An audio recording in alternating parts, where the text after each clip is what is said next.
natin mag-ingat. Ikaw ang mag-ingat, Rafael. Bring them to us, dead or alive. Kaninong dugo ang dadana?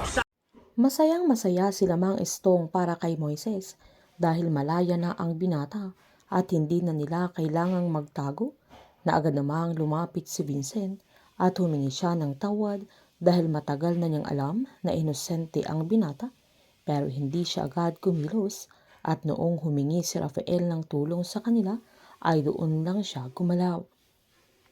Sinabihan naman siya ni Grace na madami na siyang naitulong sa kanila kaya hindi na niya kailangang humingi ng sorry na agad namang nagpasalamat si Vincent. Naalala naman ni Mang Estong yung kaso ni Roland na hindi pa rin nananagot si Justine sa ginawa niya na yun ang punot dulo ng lahat na bakit ayaw aminin ni Rafael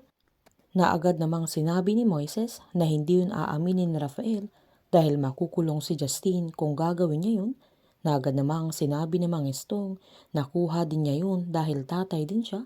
pero hindi pa rin tama na paano naman sila Aling Nadia kaya natahimik silang lahat. Habang nanonood naman sila Aling Nadia ay nagulat sila nang may biglang kumatok at nang pagbuksan niya ay mas nagulat sila nang si Jaco ang dumating. Sinubukan niyang yakapin si Aling Nadia pero umiwas ito kaya nilapitan niya si Melanie sabay humingi ito ng tawad at niyakap niya ang kanyang anak. Habang miniting naman ni General Arevalo ang mga councils ng GSX kung saan sinaad niyang nahaharap na naman ang GSX sa crisis, kung saan nagdesisyon na si Eliazar na tuluyan nang tumalikod sa GSX at kailangan nilang pigilan na tinanong ni Acosta kung malalampasan pa nila lalo't lantad na sa publiko ang mga pinaggagawa ng mga sagrado, sabay tinanong niya kung asaan si Jaime dahil siya dapat ang umaasikaso doon na siya ang presidente ng GSX.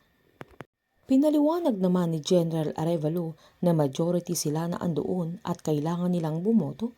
para maprotektahan ang legacy nila na kailangan nilang mamili kung kay Jaime at ang GSX kung saan mas madaming pumili sa GSX pero natanong ni Acosta kung papaano naman si Rafael. Tinawagan naman ni Mercedes si Diego dahil wala pa itong balita tungkol kay Moises na pinagbigyan niya lahat ng mga atraso niya pero kailangan niyang bumawi na agad namang sinabi ni Diego na wala pang balita kay Moises dahil hindi pa siya nagagawi kila Nadia na agad namang pinaalala ni Mercedes na utang ni Diego ang buhay niya sa kanya. Nang sakto namang lumabas si Aling Nadia kaya agad pinatay ni Diego yung cellphone niya at nagpalusot siyang tinawagan siya ng inaplayan niya na kailangan niyang bumalik kinabukasan sa trabaho. Pero sinabihan siya ni Aling Nadia na wala siyang maluloko sa kanila na kahit nagkunwaring nakiusap si Diego na pagbigyan niya ito at magbabago na siya para sa kanila at nagsisisi na din siya dahil alam niyang nagkamali siya sa ginawa niya kay Roland na anak nila, na alam niyang malaki ang kasalanan niya sa binata at sana mapatawad siya ni Aling Nadia na mukhang bibigay na din siya kaya napangiti si Diego nang umalis na ito. Habang kausap naman ni Rafael si Agent Anthony para magpasalamat sa mga tulong niya sa kanya na kahit wala na siya sa posisyon ay nakikipag-coordinate pa rin ito sa kanya.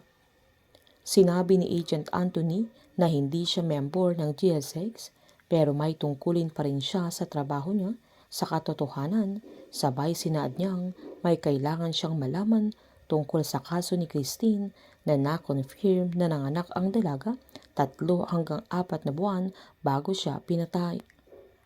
Sinaad pa ni Anthony na posibleng may anak siyang naiwan kaya natanong ni Rafael kung anong timeline yung pagkamatay ni Christine na sinaad ni Anthony na according sa analysis ay 19 to 20 years ago na halos kaedad ni Justine ng bata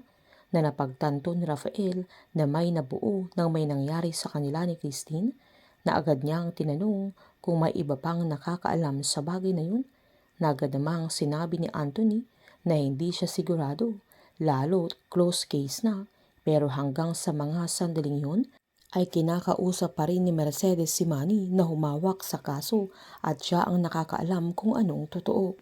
Simula na ng pagdududa ni Rafael kay Mercedes na siya ang nasa likod ng pagkamatay ni Christine at siya lang ang tanging nakakalam kung asaan ang kanyang anak. Painit ng painit ang mga tagpo, sabay-sabay po nating subaybayan ang advance episode ng Pamilya Sagrado dito lamang po sa aking channel. Patuloy lamang po manood at mag-subscribe para ma-update po kayo sa mga susunod na episode. Marami pong salamat.